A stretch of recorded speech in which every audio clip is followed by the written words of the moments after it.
Welcome, आभार, अभिनंदन। कैसे हैं आप सब? आशा करती हूँ सब लोग अच्छे होंगे, खुश होंगे, बिंदास होंगे। फ्रेंड्स, यहाँ मैं बात करने वाली हूँ शारदीय नवरात्रों के बारे में, जो कि 3 अक्टूबर से शुरू होंगे और खत्म होंगे 12 अक्टूबर, यानी कि विजयदशमी वाले दिन। इन 9 दिनों तक माता दुर्गा की विशेष करके पूजा अनुष्ठान करी जाती है और अपने घर में माता दुर्गा की मूर्ति या स्टैचू को स्थापित करते हैं। सेपरेट उनका मंदिर बनाते हैं। जो बीजे जाते हैं, अश्वनी माह के शुक्ल पक्ष की प्रतिपदा तिथि से जो है नवरात्रि शुरू होती है और विजयदशमी तक ये त्योहार चलता है। इसमें जो है कई लोग जो है व्रत धारण करते हैं और कुछ लोग जो है वो व्रत धारण नहीं करते हैं। जो लोग व्रत धारण करते हैं उनके लिए विशेष करके नियम इसमें बनाए गए हैं। हम सभी जानते हैं कि नवरात्रि जो है साल भर में 4 बार आते हैं। 2 प्रत्यक्ष होते हैं और 2 अप्रत्यक्ष होते हैं, गुप्त होते हैं। यानी कि जो गुप्त नवरात्रे होते हैं वो सिद्धि प्राप्ति के लिए होते हैं। जो इसमें गुप्त नवरात्रों में 10 महाविद्याओं की उपासना करी जाती है। लेकिन जो प्रत्यक्ष नवरात्रे होते हैं उसमें माता दुर्गा, जो सांसारिक जीवन में व्यस्त लोग हैं, वो लोग जो है इस नवरात्र की करते हैं। इसी के साथ साथ जो है नवरात्रों के दौरान जो लोग व्रत का धारण करते हैं उन लोगों को क्या नहीं करना है, इसके बारे में चर्चा करेंगे। साथ में पहले कर लेते हैं कि नवरात्र के दौरान माता दुर्गा की कौन सी सवारी है जिस पे सवार होकर वो धरती पे अवतरित होने वाली है।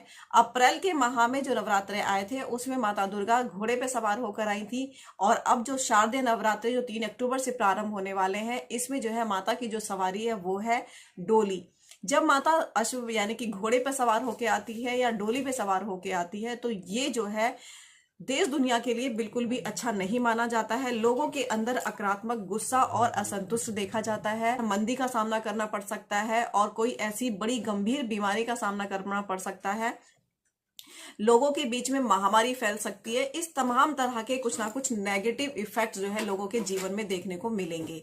ये इफेक्ट आता है माता की सवारी की वजह से, जिसका इफेक्ट जो है देश भर में यानी कि हर जन मानस के ऊपर इसका इफेक्ट आपको देखने के लिए मिलने वाला है। यूं तो हम सब विधि जानते ही हैं किस तरीके से जो है हमें माता दुर्गा की कलश स्थापना करनी होती है, माता दुर्गा की चौकी लगानी होती है और किस तरीके से उनकी विधि विधान से हमें 9 दिनों तक पूजा अर्चना करनी होती है। ताकि चौकी किस तरीके से सजानी है, एक लकड़ी का पाटा लेना है, उसके ऊपर लाल या फिर पीले रंग का जो है कपड़ा बिछाना है। सबसे पहले उस चौकी को आप गंगा जल से पवित्र कर लेंगे, धूप दीपक दिखा देंगे। उसके बाद उसके ऊपर आप जो है लाल रंग का कपड़ा बिछाएंगे या पीले रंग का, जैसा भी आपके पास है उसको आप यहाँ पे डालेंगे। उसके बाद चावल जो है कलर कर लेंगे। पीले चावल कर सकते हैं, थोड़ी हल्दी मिलाकर, कुमकुम मिलाकर लाल रंग के चावल बना सकते हैं। उन चावलों से बनाएंगे अष्ट कमल दल, जिसके ऊपर आप रखेंगे अखंड ज्योत और थोड़े से चावल डालेंगे जहां पर माता की तस्वीर यानी कि उनका स्टैचू को आप स्थापित करेंगे। साथ में माता को फूल माला अर्पित करेंगे, धूप दीपक जलाएंगे। साथ में आपको लेना है एक मिट्टी का लोटा यानी कि कलश। उसके अंदर आपको 5 सुपारी, लौंग, इलायची, साथ में हल्दी की गांठ, 1 रुपए का सिक्का या फिर चांदी का सिक्का, ये आपको उसके अंदर डालने हैं। उसके अंदर थोड़ी सी केसर की रेशे भी डालने हैं और आम के पत्ते उसके ऊपर लगाकर उसके अंदर पानी भर के उसके ऊपर आपको नारियल यानी कि कपड़े में लपेट करके नारियल को आपको उसके ऊपर रख देना है। मेक श्योर कि जो नारियल का चोटी वाला हिस्सा है वो पूर्व दिशा की तरफ होना चाहिए और जो नीचे का जो चौड़ा वाला भाग है वो जो आपके पश्चिम की दिशा की तरफ होना चाहिए। ये विशेष करके ध्यान रखना है। आप माता की चौकी लगाएंगे तो उसका भी विशेष करके ध्यान रखना है कि माता का जो फेस होगा वो दक्षिण दिशा की तरफ ना हो, और जब आप पूजा करें तब आपका मुख भी जो है दक्षिण दिशा की तरफ नहीं होना चाहिए। या तो आप पूर्व की तरफ मुख कर सकते हैं या फिर आप पश्चिम दिशा की तरफ मुख कर सकते हैं। इस तरीके से आप जो है माता की दुर्गा की चौकी आप लगा सकते हैं। अब आपको विशेष करके उपाय क्या करने हैं, ये तो हो गई चौकी स्थापना की बात और साथ में माता की सवारी के बारे में। उसके बाद आपको क्या करना है कि एक विशेष उपाय के बारे में मैं आपको यहाँ बात करने वाली हूँ, जिसको आपको विशेष तौर पे करना है। नवरात्र शुरू होने के बाद से दिवाली के बीच तक बहुत अच्छे दिन चलते हैं। इन दिनों में हमें किसी भी एक मंत्र का जाप करते रहना चाहिए। या तो जो कोई भी मंत्र आपके पास है आप उसको जाप कर सकते हैं। श्री राम का मंत्र हो सकता है, माता दुर्गा का मंत्र हो सकता है, माता लक्ष्मी का हो सकता है, भगवान विष्णु का हो सकता है। इरिस्पेक्टिव में कोई भी मंत्र आप ले लें और उसका आप उच्चारण करना शुरू कर दें। आपके जीवन में जो भी समस्या है मात्र उस मंत्र के उच्चारण से वो धीरे धीरे घटने शुरू हो जाएंगी। अब इसमें आपको क्या करना है, आपको ये उपाय आपको नवरात्र के पहले दिन ही करना है, ठीक है। एक उपाय मैं आपको बताऊंगी जो कि अष्टमी और नौमी तिथि के बीच में आपको करना है, और ये उपाय आपको जो है अश्विनी माह के शुक्ल पक्ष की प्रतिपदा तिथि के दिन आपको करना है, यानी कि जिस दिन आपका फर्स्ट नवरात्र होगा। आपको लेनी है एक प्लेट। ये प्लेट आपकी कांच की नहीं होनी चाहिए, पॉलीप्रोपिलीन होगी, स्टील की भी होगी तो भी चलेगा, कॉपर की होगी तो भी चलेगा। बाकी और कोई भी मटेरियल चलेगा, लेकिन क्लियर क्रिस्टल ग्लास का नहीं चलेगा। ठीक है, अब आपको एक प्लेट लेनी है। प्लेट के ऊपर आपको जो है एक बाउल रखनी है। अब बाउल के अंदर अपनी चिट एक बनानी है आपको। जैसे कि आप अपनी जिंदगी में सुख चाहते हैं, सौभाग्य चाहते हैं, प्रॉस्पेरिटी चाहते हैं, समृद्धि चाहते हैं, अबंडेंस चाहते हैं, जो भी आपकी इच्छा है वो कोई भी लैंग्वेज में आप इसको लिख सकते हैं।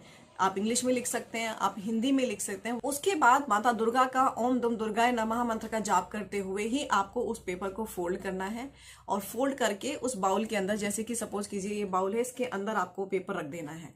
पेपर रखने के बाद उसके ऊपर आपको फिल कर देने हैं राइस। ठीक है, राइस भरने के बाद इसके ऊपर आपको जो है 9 दुर्गों के नाम के एक एक लौंग आपको रख देनी है। उसके बाद आपको लेने हैं 9 गोमती चक्र। 9 गोमती चक्र लेने हैं, और जो गोमती चक्र का जो व्हाइट वाला पार्ट होता है, जिसके बीच में एक आपको एक चक्री जैसा बना हुआ एक लाइन दिखाई देगी, सफेद वाले हिस्से पर आपको जो है माता दुर्गा के अस्त्र शस्त्र जो सिंबल्स हैं, जैसे माता के चरण पादुका है, त्रिशूल है, गदा है, वो भी उनके अस्त्र शस्त्र के जो सिंबल्स हैं, ये आप गूगल पे सर्च करेंगे तो आपको आराम से इजीली मिल जाएंगे। वो आपको बनाने हैं, और उसके बाद वो गोमती चक्र उल्टे करके, यानी कि जो व्हाइट वाला पार्ट है वो चावल की तरफ, और जो ब्राउन वाला पार्ट है वो ऊपर की तरफ आपको रख देना है, बाउल के ऊपर सजा करके। अब इस बाउल को जो है, इस जो प्लेट है जिसके अंदर ये बाउल रखा हुआ है, उस प्लेट के अंदर छोटा सा फिटकरी का टुकड़ा, एलम आपको छोटा सा पीस वहां रख देना है। अब इस प्लेट को, यानी कि जो बाउल है, ये जो प्लेट आपने तैयार करी है, इसको आपको रखनी है अपने घर के मंदिर में, और इसको आपको 9 दिनों तक वहीं पर रखे रहने देना है। ठीक है, इससे आप जो भी आपने कामना करी है, वो कामना को वहां पर आपको, ये समझ लीजिए कि जो आप पूजा अर्चना कर रहे हैं, जो एनर्जी आप भगवान से ले रहे हैं, या वहां जो एनर्जी एफर्ट्स आप भगवान की पूजा अर्चना में, माता दुर्गा की पूजा अर्चना में डाल रहे हैं, वो एफर्ट्स और वो एनर्जी उस मैनिफेस्टेशन बाउल में चली गई है, जो जाएगी, और उसके बाद वो सारी चीज आपकी जिंदगी में ऑटोमेटिकली अट्रैक्ट होना शुरू हो जाएंगी। इसके साथ साथ ही हर नवरात्रि के टाइम का एक दिन पहले मैं आपको उपाय शेयर करूंगी। आप अब मेरे चैनल को सब्सक्राइब कर लें, जिससे कि आपको हर एपिसोड का, यानी कि हर वीडियो का नोटिफिकेशन आता रहे, और आपसे कोई भी उपाय, जो विशेष उपाय होंगे, वो कोई भी मिस ना हो पाए। जो भी मंत्र मैंने आपको बिगिनिंग में आपको बोला है कि कोई भी एक मंत्र आपको पकड़ लेना है, और उसका जाप हम आपको दिवाली तक इस तरीके से करते रहना है कि सपोज करो कि इस मंत्र की जो संख्या है ना, वो बढ़ती चली जाए दिन पर दिन। जब भी आपको टाइम मिले तब आप मंत्र का उच्चारण कर लें। ये जरूरी नहीं है कि आप बैठ करके पूजा पाठ अनुष्ठान करके ही मंत्र का जाप करें। चलते फिरते, घूमते, बैठते, उठते, सोते, जागते, जब भी आपको समय मिले, आपके मन के अंदर ये समझ लीजिए आपने एक स्टीरियो लगा दिया, एक टेप रिकॉर्डर लगा दिया है, और वो वहां हर समय वो मंत्र जो है प्ले हो रखा है।